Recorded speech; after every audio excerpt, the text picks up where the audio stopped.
Have you guys started a race war? Race war? Und stößt auf Stahnsdorf vor. Der Feind operiert jetzt am nördlichen... Das war ein Befehl! Steiner konnte nicht genügend Kräfte für einen Angriff massieren. Now let's try again.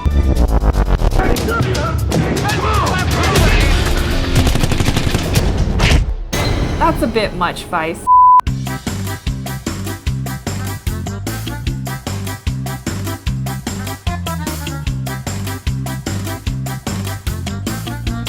Hey guys, my name's Caroline Sim, and I consider Koreatown, Los Angeles my heart home. On June 19, 2018, Vice News came to Koreatown to cover a story that I've been involved with over the last several months. Although I was grateful for the coverage, there were some inaccuracies in their story, and I want to correct them just to set the record straight. So let's grab our banana uyu, pet our little cat, and jump right in. In Los Angeles today, thousands of voters are coming out for what seems to be a minor, bureaucratic ballot initiative. But the vote has turned into a turf war, as immigrant groups in the city fight to be represented. Victory! So there's a huge problem going on in K-Town right now. Tell us what it is. Okay, essentially what it is that one guy who knew the system really well, he was on the neighborhood council, he put in a petition to change Koreatown into Little Bangladesh. Bangladesh. Basically, the top half of K-Town is going to turn into Bangladesh Town unless you go vote June 19th. Okay, we're counting on you. Hashtag keep Koreatown. Okay, so to be honest, it wasn't one guy who was on the neighborhood council. It was actually one woman, Jaren, as well as her husband. She's been on the Wilshire Center Koreatown Neighborhood Council since 2016. Jaren and her husband, Maroof, proposed to create a new neighborhood council called the Wilshire Center Little Bangladesh Neighborhood Council. Just to clarify, the city has two ways to define a community. One is through neighborhood councils, which is what we're talking about for this piece. The second is with these blue city signs that have the city seal and a community's name. Koreatown, a politically dormant community in Los Angeles, has woken up. To understand what's happening here, you need to know a little bit about local politics in LA. The city is divided into 99 neighborhood councils. In this area, the neighborhood council is called Wilshire Center Koreatown, even though the neighborhood includes not only Korean immigrants, but also Latinos and Bangladeshis. Absolutely. We have so much diversity in Koreatown. Of the 135,000 people who live here, 22%, which is 30,000, are of Mexican descent. 21%, which is 29,000 people, are of Korean descent. And then Bangladeshis are about 4,000 folks in Koreatown. We also have a large population of Salvadorians, Guatemalans, Filipinos, and Mongolians. Last month, members of the Bangladeshi community filed a petition to subdivide Koreatown's councils in two. Actually, it wasn't last month. They've been working on this since early 2017. They formally applied for the Wilshire Center Little Bangladesh Neighborhood Council in December 2017. The larger community did not find out about this until about a month ago. The new council would serve over half of what now is overseen by the Koreatown Council. But then they revealed the name, Wilshire Center Little Bangladesh Neighborhood Council. Yeah, so we talked about the population breakdown in Koreatown. On top of that, if you go on Yelp and you search for Bangladeshi restaurants, there are 8 in this neighborhood. Now, this didn't mean half of Koreatown would suddenly become Little Bangladesh. Koreatown would just get a second neighborhood council to deal with issues like trash pickup and neighborhood festivals. A new council means a $42,000 budget, more services, and representation. But many Korean Americans still saw it as a threat. The threat that the Korean Americans saw, but Vice didn't, was in regards to redistricting. Every 10 years, the city of Los Angeles goes through a process where they redraw the city council district boundaries. In the last redistricting process in 2012, our community was split into city council districts 1, 4, 13, and 10. Our community was split into 4 different council districts. I don't know if you know about politics, but that basically dilutes the voice and representation of our community. That's why we took this neighborhood council election so seriously, because neighborhood council boundaries heavily play into how city council district boundaries are drawn. I think it's discriminating against all the diversity in Koreatown to have that large district territories for Bangladesh, and I have a problem with that. Thank you. Thank you. We're on the corner of 6th and Western, pretty much the heart of Koreatown here. What was this area like during the riots? What happened here? It seemed like war, pretty much, right? A good portion of this was pretty much on fire, mobs, looting. It was just mad pandemonium, pure chaos. He grew up in the neighborhood, saw it destroyed during the LA riots, and then helped with a 25-year rebuilding effort after large parts of Koreatown were burned to the ground. Our parents came here and they were like, Koreans that lived in America. Today we are Americans that happen to be Korean. And that's a big difference in how we approach the problems that face us. An estimated 20,000 Bangladeshi immigrants have lived inside Koreatown for 3 decades. So, a simple Google search on Bangladeshi population in the United States will reveal from the Pew Research Institute as well as the Los Angeles Economic Development Corporation that there are closer to 4,000 Bangladeshis living in Koreatown. By the way, 4,000 divided by 135,000 comes out to 3% of the population. This is Apun Bazaar. It's one of the Bangladeshi stores here. So this is our meat department, and then this is usually where you can find all our drinks and groceries. These are some of the things that brings back the flavor, because if you ever visit Bangladesh, the stores, this is exactly how they have them set up. Yeah. So these are actually fried lentils. They're very tasty.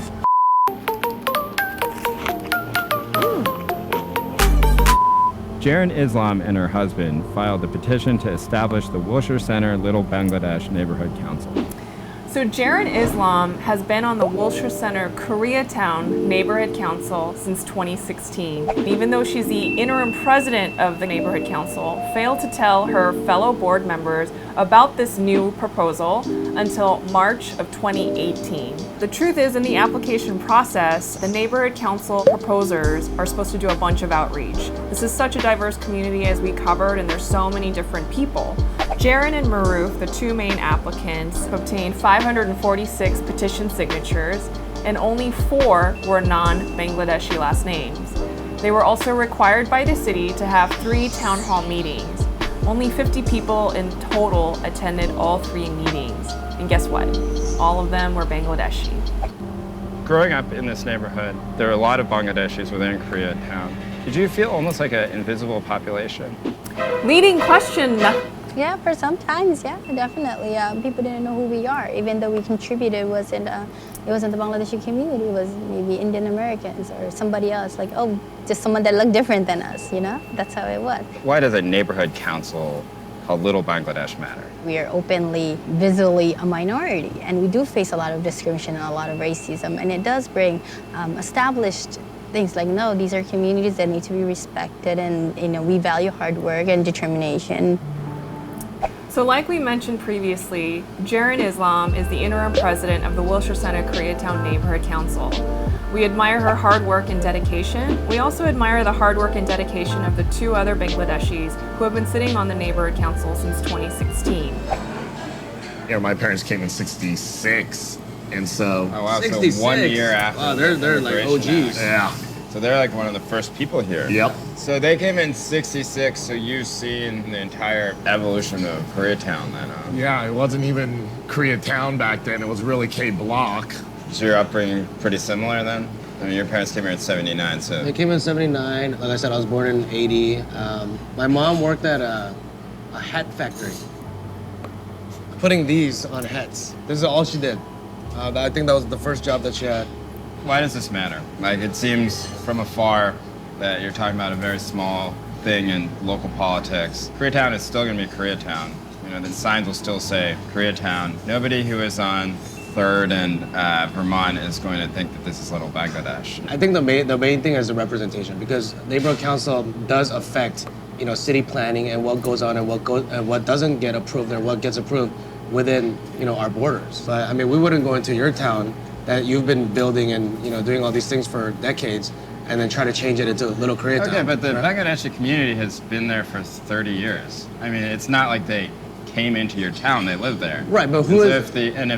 Just to push it a bit, if the issue is representation, that's their argument. Like, we have no representation at all. That's why we need to do this. So Vice, if you had done some due diligence at the meeting that you attended and filmed at, you would have seen that there were 3 Bangladeshis on the Wilshire Center Koreatown Neighborhood Council. So the Bangladeshi population is 3% of the people living in Koreatown, but the Bangladeshi population occupies 14% of the seats on the Wilshire Center Koreatown Neighborhood Council. No, I'm not saying that they're moving in, but I mean, it's about who the majority is. I think the neighborhood council should represent the majority of the people that live there. Actually, the neighborhood council should represent everybody in our community. I'm pretty proud to say the Wilshire Center Koreatown Neighborhood Council does a really good job at that. We have 7 Latino reps, 7 Korean Americans, 3 Caucasians, 3 Bangladeshis, 1 Filipino, and 1 other person composing the 22 seats that represent Wilshire Center Koreatown. Although we could use 1 Mongolian, because there are 2,000 of them in the city of Los Angeles. One of the things that's troubled me about following this is that while I'm sympathetic to the need for a Koreatown, it seems like some of your arguments kind of border on xenophobic almost. Are you sensitive to that at all? Xenophobic? Let me Google that. An intense or irrational dislike or fear of people from other countries? That's a bit much, Vice. Absolutely. We want to be very sympathetic and understanding to that sentiment. Again, we are very in favor of the Bangladesh community getting their fair representation, understanding their place, and doing whatever we can. Again, we've supported their cause and movement. We have. We've stood with the Bangladeshis in their protest of the Muslim travel ban in January 2017, and again in protest of the Rohingya genocide. Our communities have a long history of working together. Have you guys started a race war? I'm serious. It's 100%. 100%. Well, again, let's be very clear. We didn't start this, right? We didn't initiate this. We didn't petition to split up the neighborhood council. I mean, in essence, I mean, I guess you could, race war is kind of a strong word. I mean, we're not like, but it's the Bangladesh community versus Koreans. I mean, if that's what you want to call it, that's what you're going to call it. All right. Race war? James, what really happened? I was thinking of very, good, smart ways to convey what I thought. But after the third or fourth time that he asked me, I think I kind of lost it. I got upset. He wasn't satisfied with the answer. I mean, it was definitely a targeted question. He wanted to hear an answer, and when he didn't get it, he asked me again. And I think I told him, well, I just answered your question. No, but and to his credit, he said, just to push you a little bit, let me ask you again. Blah, blah, blah, blah. And then so I answered him again. And then I think the third or fourth time was when I said, you know what, race war is a very strong word, but you can pretty much call it whatever you want. It's between the Koreans and the Bangladesh, and then boom, documentary ends. So it was pretty unfortunate. Vice, you guys got me on that one. You guys did a great job, and you got me to say what you want me to say. So good job, you guys got me. Vice, are you trying to start a race war? The Bangladeshis and the Koreans have been living together and working together peacefully in our community for the last 30 years. Just in April of 2018, Maruf Islam received an award for a community leader from the Korean American Federation of Los Angeles. And in 2009, the Korean and Bangladeshi communities worked together to create a little Bangladesh on 3rd Street between New Hampshire and Alexandria. Vice, we don't appreciate your choice of words. Xenophobic, race war, those are pretty strong fighting words, and they are sadly often self-fulfilling storylines. Please don't do this again. Based on the huge turnout we had on June 19, over 20,000 people spoke, and they want a unified Koreatown rather than a split up Koreatown. Check out our website below to find out how you can get involved. I don't even know what I said. Oh my gosh.